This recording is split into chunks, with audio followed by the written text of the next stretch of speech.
pasti bervariasi responnya. Untuk anak-anak pasti senang, tapi untuk orang dewasa, orang tua, dan juga guru bisa bervariasi. Anak berlindung di balik haknya dan kadang pada akhirnya kebablasan. Orang dewasa, orang tua, dan guru menyalahkan hal ini sebagai penyebabnya. Sangat memusingkan. Anak tidak paham, hanya menuntut haknya.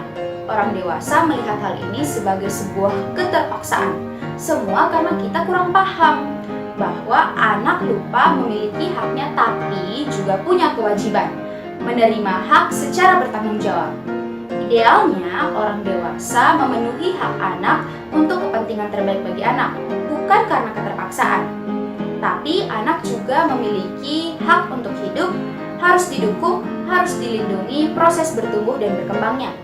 Betul bahwa kita punya undang-undang, namun hendaknya pemenuhan hak terhadap anak bukan karena takut akan sanksi, namun karena memang sudah seharusnya.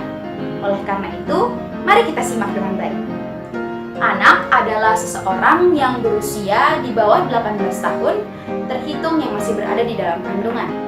Pemenuhan hak anak melalui Konvensi Hak Anak dan Undang-Undang, di mana negara hadir dalam Undang-Undang Perlindungan Anak Nomor 23 Tahun 2002 yang diperbaharui melalui Undang-Undang Nomor 35 Tahun 2014. Konvensi Hak Anak mengawali undang-undang.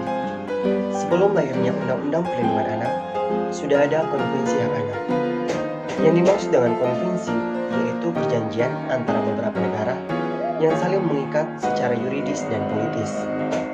Konvensi Hak Anak yang sering disebut KHA adalah perjanjian yang mengikat secara yuridis dan politis antara negara-negara penandatangan yang mengatur hal-hal yang berhubungan dengan anak. Pada Perang Dunia Pertama dan Kedua, banyak anak-anak dan perempuan muda serta para ibu menjadi korban. Nah, pasca perang, banyak anak-anak yang mati kelaparan, yang marasmus karena kekurangan makanan, buta huruf karena tidak ada biaya untuk sekolah, tidak sedikit yang menjadi budak untuk mendapatkan suap nasi. Banyak yang disiksa, dianiaya tanpa pembelaan, yang diperkosa, dicabuli, dan sebagainya. Karena pengalaman-pengalaman itu, dengan usaha yang cukup panjang, akhirnya PBB mengakui hak-hak anak dengan menandatangani Konvensi Hak Anak atau KHA yang kita dalami saat. Konvensi Hak Anak atau KHA ditandatangani oleh 188 negara anggota PBB termasuk Indonesia pada tanggal 20 November tahun 1989. KHA atau Konvensi Hak Anak merupakan tindak lanjut dari Deklarasi Hak Asasi Manusia pada tahun 1948 yang isinya mengatur dan mengakui hak sipil anak, hak ekonomi, dan hak sosial anak. Konvensi Hak Anak diratifikasi pemerintah Indonesia dengan Kepres nomor 26 pada tanggal 25 Agustus tahun 1990 dan diberlakukan di Indonesia sejak tanggal 5 Oktober tahun 1990. Prinsip-prinsip Konvensi Hak Anak. 1. Non-diskriminasi. Semua hak yang diakui dalam Konvensi Hak Anak diperlakukan kepada setiap anak tanpa perbedaan. 2. Yang terbaik bagi anak. Semua tindakan menyangkut anak yang dilakukan oleh lembaga eksekutif, yudikatif, legislatif, pihak lembaga masyarakat ataupun swasta, serta perorangan dilakukan untuk kepentingan terbaik anak. 3. Kelangsungan hidup dan perkembangan anak. Negara peserta mengakui bahwa setiap anak memiliki hak yang melekat atas kehidupan dan menjamin sampai batas maksimal kelangsungan hidup dan perkembangan anak. 4. Penghargaan terhadap pendapat anak. Pendapat anak terutama jika menyangkut dengan hal-hal yang mempengaruhi kehidupannya perlu diperhatikan dalam setiap pengambilan keputusan. Selanjutnya, Indonesia yang ikut menandatangani konvensi membuatnya dalam undang-undang.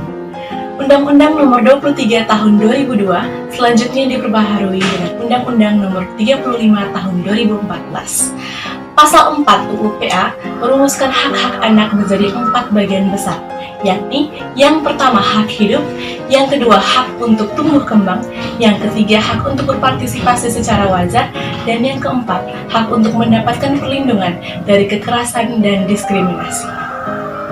Setelah mengetahui tentang prinsip, mari kita bicara tentang hak anak. Apa yang dimaksudkan dengan hak? Apa yang dimaksudkan dengan hak anak? Hak anak dibagi menjadi 4. Pertama, hak kelangsungan hidup. Kedua, hak tumbuh dan kembang. Ketiga, hak perlindungan. Dan yang keempat adalah hak partisipasi.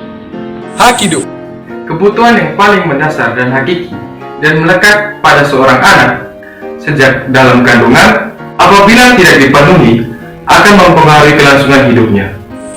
Pangan, sandang, identitas diri, akte kelahiran. Hak tumbuh kembang. Hak tumbuh kembang merupakan kebutuhan seorang anak untuk menunjang pertumbuhan fisik dan mental anak yang bila tidak diberikan akan mempengaruhi keberlangsungan hidup dan kesejahteraannya. Hak tumbuh kembang meliputi pangan, pendidikan, dan kesehatan. Hak perlindungan, kebutuhan yang paling mendasar akan sebuah perlindungan yang meliputi seluruh aspek kehidupan anak atau 4 hak anak dan perlindungan dari berbagai bentuk diskriminasi, kekerasan, dan perlakuan salah lainnya. Hak partisipasi, keterlibatan anak dalam proses pengambilan keputusan tentang segala sesuatu yang berkaitan dengan dirinya dan dilaksanakan atas dasar kesadaran, pemahaman, serta kemauan bersama sehingga anak dapat menikmati hasil atau merasakan manfaat dari keputusan tersebut. Dalam keluarga, sekolah, komunitas, juga pemerintah, sebagai contoh dalam forum musrenbang. Dari tadi kita bicarakan tentang hak anak. Sebagai anak, tentunya memiliki kewajiban. Kewajiban anak menghormati orang tua, guru, dan wali, mencintai keluarga, masyarakat, dan menyayangi teman, mencintai tanah air, nusa, dan bangsa, menunaikan ibadah sesuai ajaran agama, melaksanakan etika dan akhlak yang mulia. Ingat, ada hak, ada kewajiban. Kita sebagai pelajar harus rajin belajar ya teman-teman. Soal bermain, menonton TV, bermain HP, itu boleh, tetapi harus diatur, karena yang terpenting adalah belajar. Semoga semakin banyak yang peduli dan kondisi kita bisa terus membaik. Jangan ada lagi kekerasan terhadap anak. Pemenuhan hak terhadap anak bukan karena takut dengan sanksi, namun karena memang sudah seharusnya agar kehidupan kita di masa depan jadi jauh lebih baik. Mari kita mulai membangun peradaban baru, dimulai dari keluarga, dimulai dari rumah sebagai basis, dari lingkungan tempat kita tinggal menuju masyarakat umum. Terima kasih banyak Papa dan Mama yang sudah berjuang dengan jerih payah yang luar biasa telah membesarkan kami dan berusaha memenuhi kebutuhan kami.